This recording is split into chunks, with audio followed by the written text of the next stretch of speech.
So ayun po mga kalangga, mga kababayan, welcome back sa ating munting channel, ang Alex Librada Vlogs.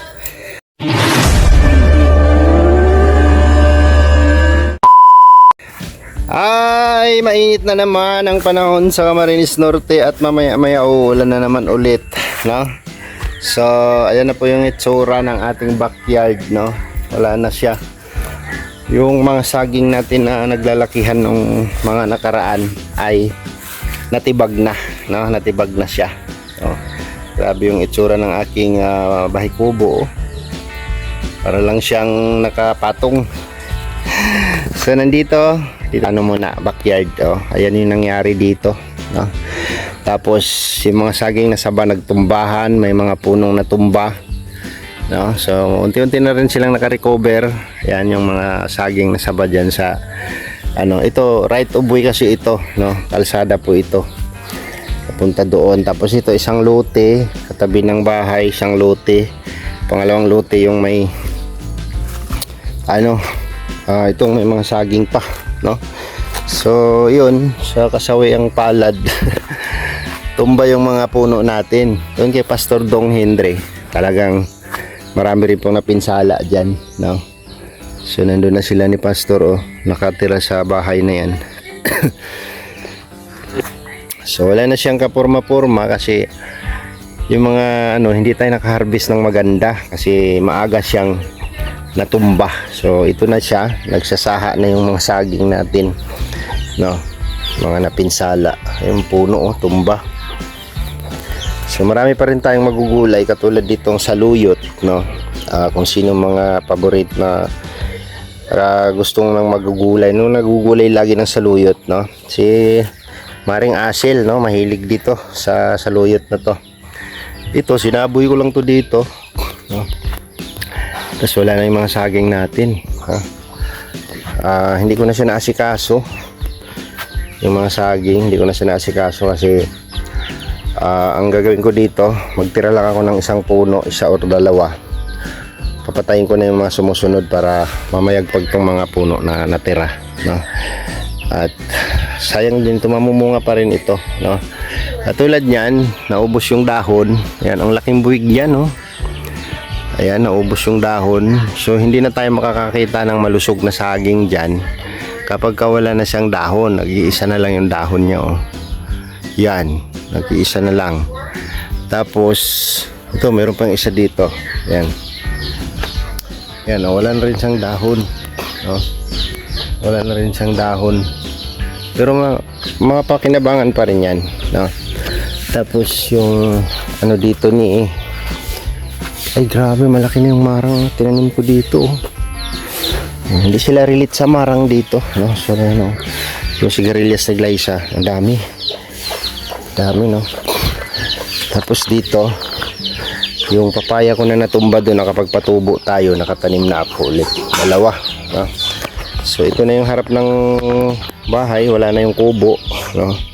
At doon na po yung ano, naglagay na po ako doon ng ano sa yung may bubong na yan, no? So maluwag na yung harapan ng bahay. Ayan, halos isang lote rin yung bakante dito. Ayan, ito, oh, laki, oh.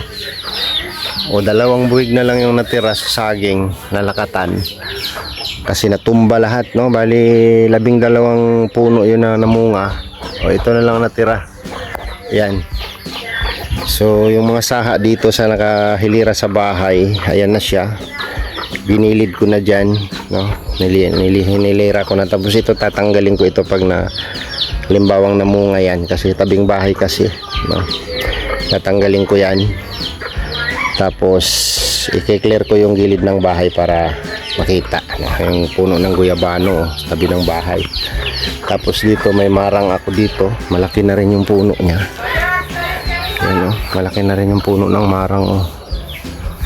Yan, tinutulugan ng mga manok. Tapos yung pangalawang bahay ko, yan, oh, ongoing pa yung construction yan. Laki, no? Ganyan pagka natapos i-reveal. So yun, no? ang ano natin kasi yung mga alaga kong mga manok dyan, ililipat ko dito sa kabila, no? Habang hindi pa nabibili yung lupa ni Ma'am Lena. Grabe.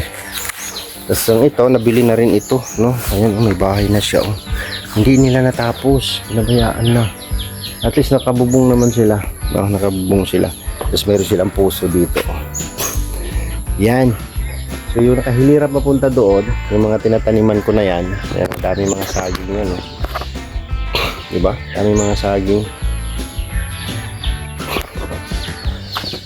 Hindi ko na maasikaso yung backyard ko muna. Yan lang muna yan at busy pa tayo. Busy-busyhan pa ang person. So ngayon punta tayo doon sa luti na nililinis natin. Sayang yung mga ano, kasi sabi ko kung may area lang talaga na malapad, no? Makapag ano tayo ng yung pagkikitaan talaga natin, like yung saging na yan. Ang kalaban lang kasi dito sa saging, guys, is yung bagyo, no? Bagyo lang talagang kalaban ng saging dito. Tapos kung meron kang malapad na area, bagyuhin kasi dito sa Bicol, no? Bagyuhin. Kaya ano, mahirap mag-invest ng ganun pagdating sa farming, no? Kasi yung mga idea natin na natutunan sa ano, sa pagpa-farm is ano, iba-iba gulay, no? Like itong saging na lakatan ang pinakamaganda kasi mahal ang kilo ng saging dito, no? Ang problema lang dito, pag dumaan ng bagyo, ubos talaga, no? Yan yung mga saging, oh. Ayan, saging saba yan. Ayan, oh. Ayun, oh, may isa doon, oh. Ano na siya, matanda na. So ito, malawak din ito, oh. Ayan, yung area na yan, oh. Kaso lang ang klima dito sa Camarines Norte ay iba, no? Kumpara sa Mindanao, iba ang klima dito. Kaya medyo ano tayo dito, hirap tayo. Mas lamang yung failure natin sa mga tanim kaysa ani natin, so nakakapanghinayang lang kung halimbawang meron kang malawak na tanim tapos tadaanan ng bagyo, wala, talo, no? Kasi hindi naman po pwedeng hindi ka mga pital sa fertilizer, no? Pagdating sa pagtatanim ng saging, diba? So dito sa area ni Ma'am Lena, kung meron nang bibili dito, ayan, so habang hindi pa siya nabibili, ano muna natin, no? Linisin muna natin. At saka ito, naka-separate po ito. Nilinis ko kahapon, no? Dito ko nakita yung ahas kahapon, oh. Dito sa area na to. So pasensya na at kailangan ko siyang ano, tigukin kasi siyempre natatakot tayo, no? Sa mga ano, pag hindi tayo sanay, no? Sa mga ganyang hayop, di ba?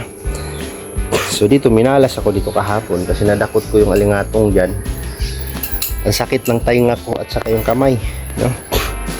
Alingatong. So ito po ay ano, babuyan ni Ritz dati, no? Lawak ko, ang lawak, ang pigiri.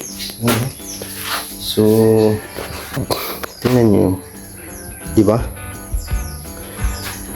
So ipagpapaalam ko muna sa kanila kung okay lang sa kanila kasi balak ko siyang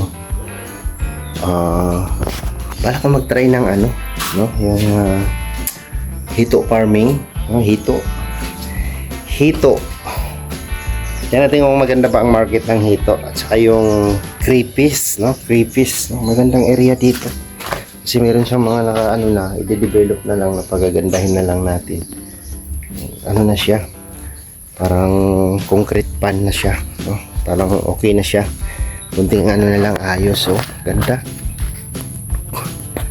Ganda, di ba? So habang nakatambay lang siya, baka pwedeng magpaalam, kapayagan tayo, no? Kapayagan tayo ng may-ari na makapag ano ng project natin dyan. So, napapanood ko lang naman yung mga nag-aalaga ng mga crayfish. Parang maganda siya, no? Parang maganda siya, crayfish farming and hito, no? Natin kung kita ba tayo sa ganun, magkakaroon ba tayo.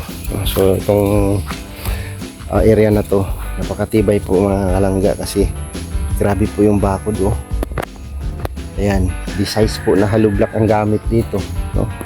Napakataas na po ng bakod, tapos may pader na rin po siya yung gate, no? Ayan, buksan natin.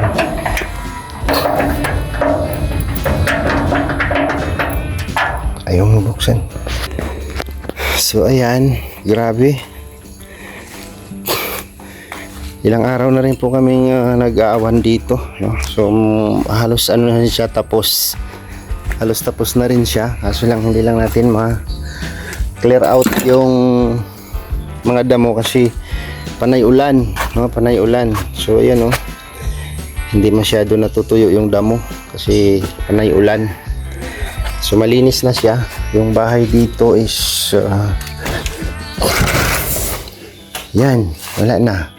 Tinanggal namin yung floor mat, tapos yung sopa na kawayan pinasok namin dito, nilagay namin dito kasi nababasa siya, no? So dito kasi parang hindi pa siya ano yung bubong, no? Tapos ito, oh, sinilong namin kasi nabubulok yung ginawa ni Reds na kama.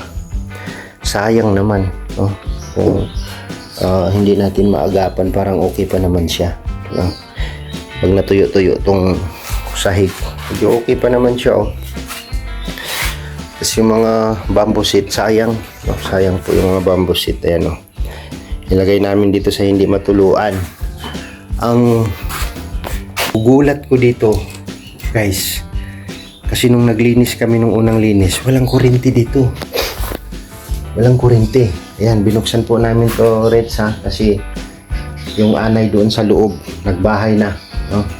Dahan-dahan namin tinanggal, no? Kasi baka mamaya nandito na sa loob yung ano,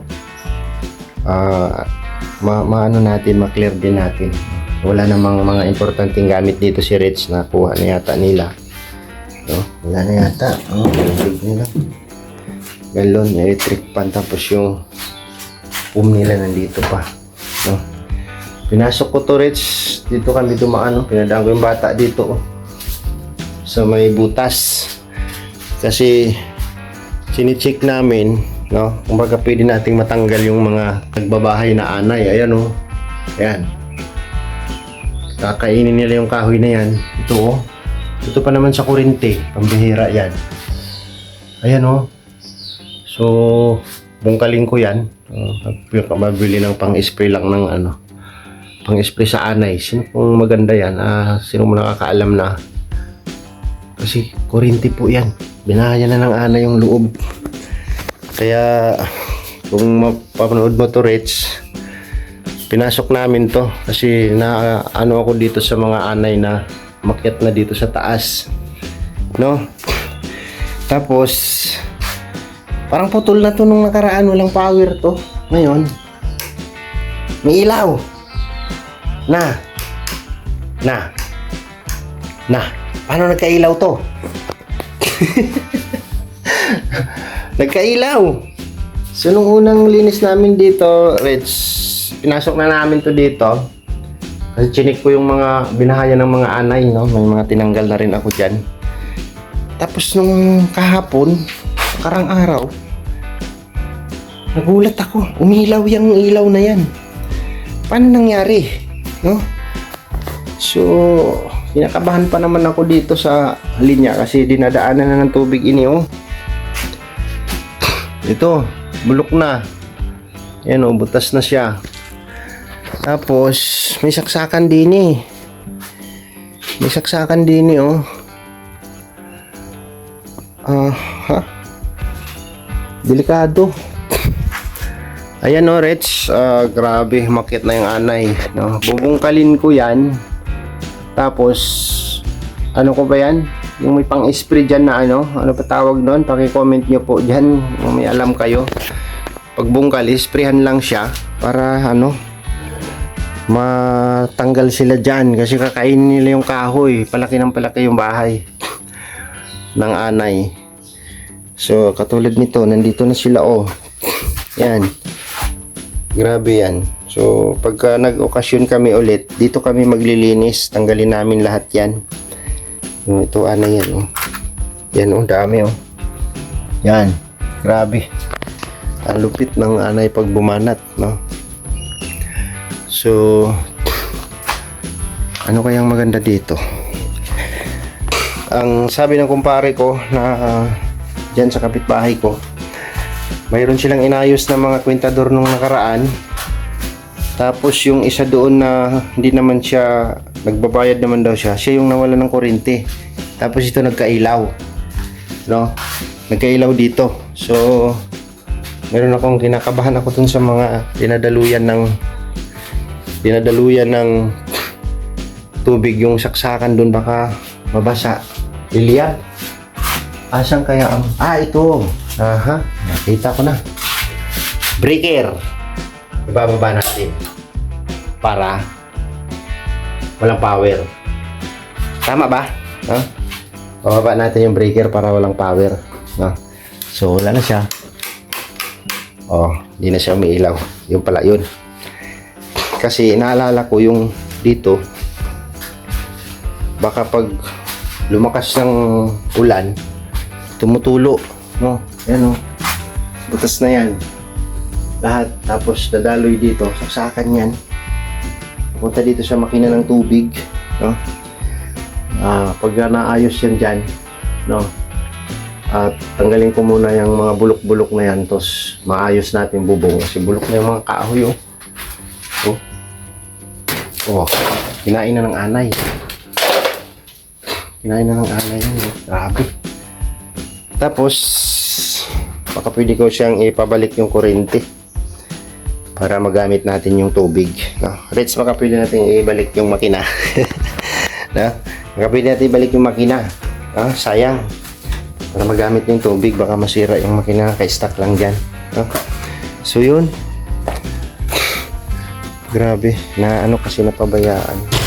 Malis na sila ni Reds dito, hindi na masyadong nakasikaso. Iba talaga pag may tao. So tapos na namin to dito lahat yan. Yung mga damo na lang ang kulang, na mga tuyo siya tapos masunog.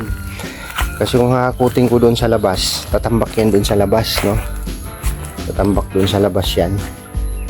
Grabe, may mga kadyos pa, kadyos. Mga Ilonggo, amo ang nakarelate sinin ng mga kadyos, kadyos lover ng mga Ilonggo, nga humpa ka pata kag kadyos, kanamit. Kanamit kid. So ito, konting na lang kasi hindi ko ito parang inano ko lang, kinalaykay na dito. Tapos yung damo, tinambak ko dyan kasi nagsunog ako ng mga kahoy. Wala din, sinundan din ng ulan, so hindi rin siya nasunog.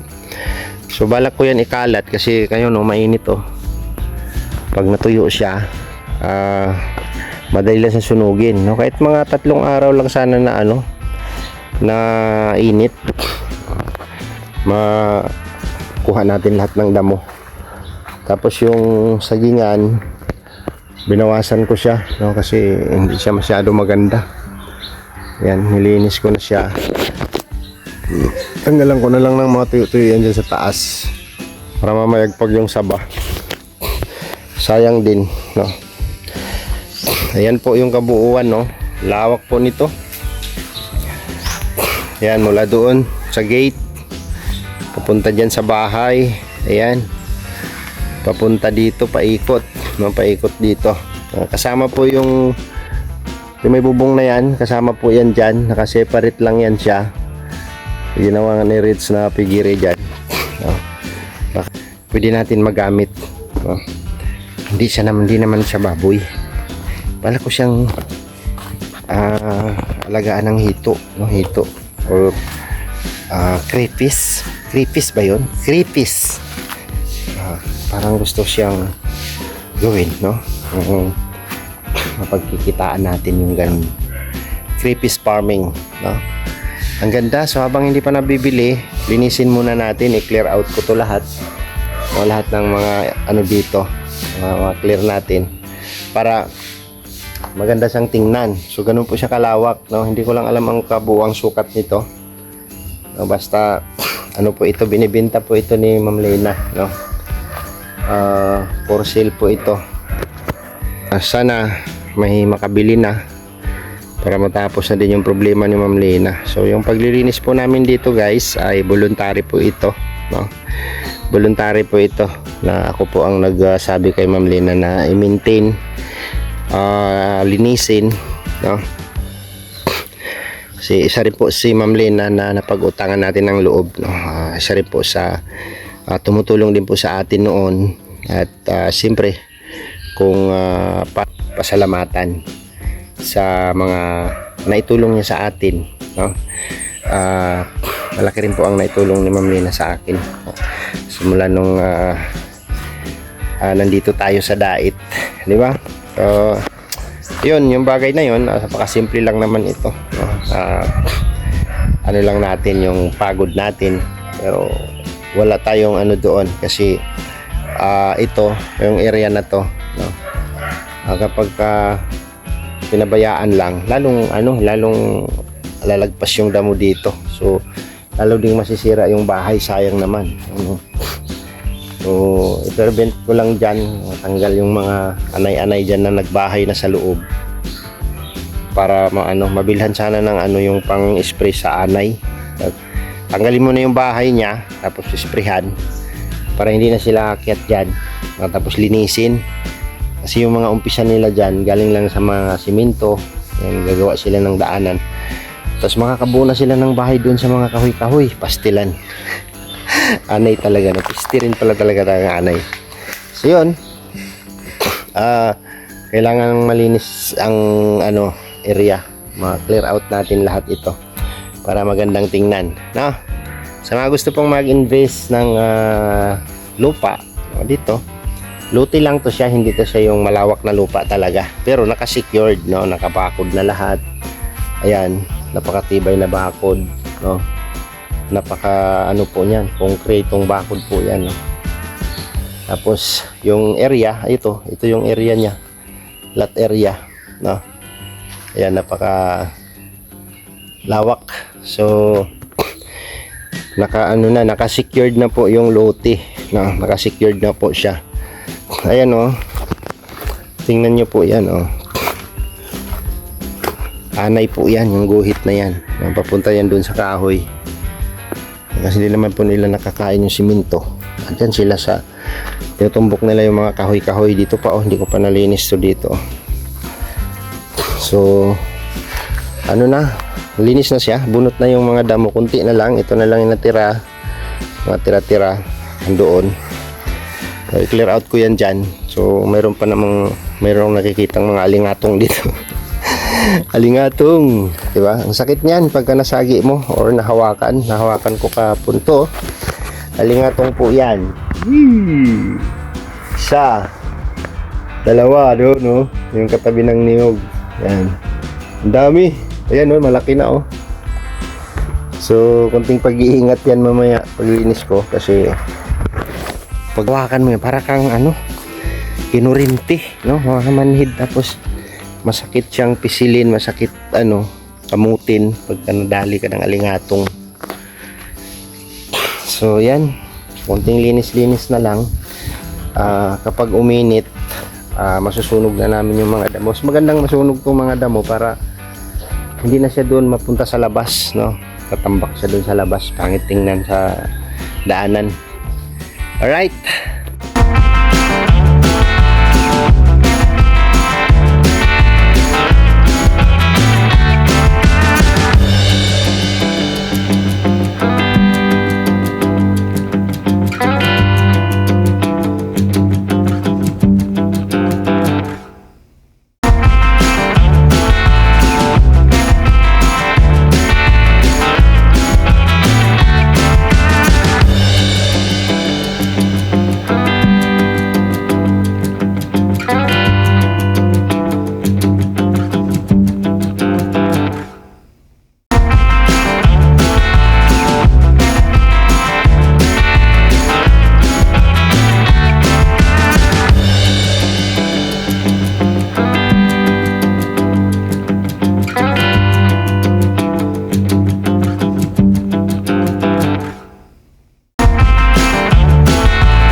So ayan, tapos na.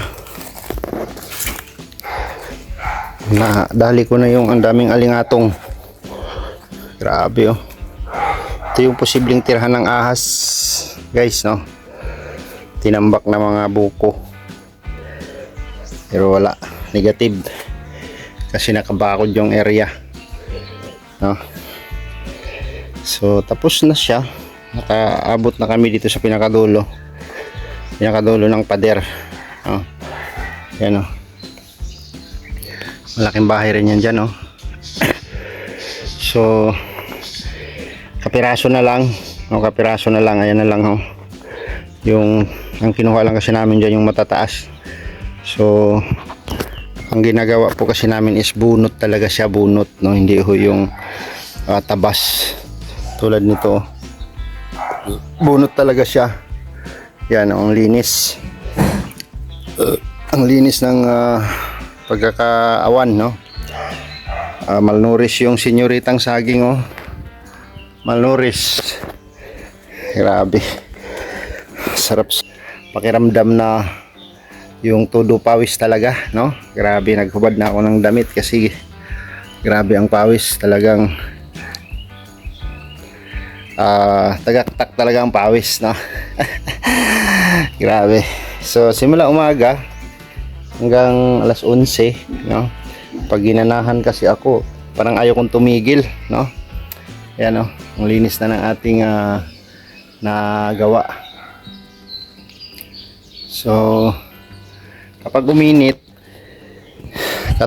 ng kahit mga 3 araw lang, no, pagbibigyan tayo or mga 1 linggo, tuyo lahat to.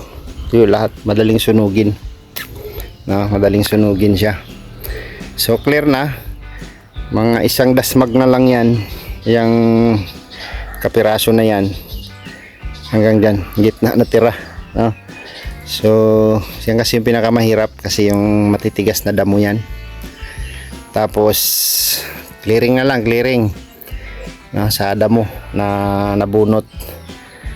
Parang ano ito, winalis kapag natanggal yung mga damo, no? Sana uminit siya ng kahit mga ilang araw lang para ma-clear out natin dito lahat. Ito, oh. Ang linis ng gilid ng pader, no? Tinanggal ko yung mga nakatambak na buko. Yan, oh, yung mga pinagbukuhan, pinagkuprahan yata yan. So pag natuyo yan, susunugin natin. And then ayun, malinis na. Malinis na talaga siya. Kulang na lang yung mga damo na nabunot. Kailangan masunog natin yan. Tapos yung bahay, malinis din natin yung bahay na yan. Tanggalin yung mga anay sa loob para hindi matuluyang makain yung buong kahoy dyan sa taas, no? Grabe. Kapag napabayaan talaga siya, no, walang nakatira, talagang sisirain talaga ng anay.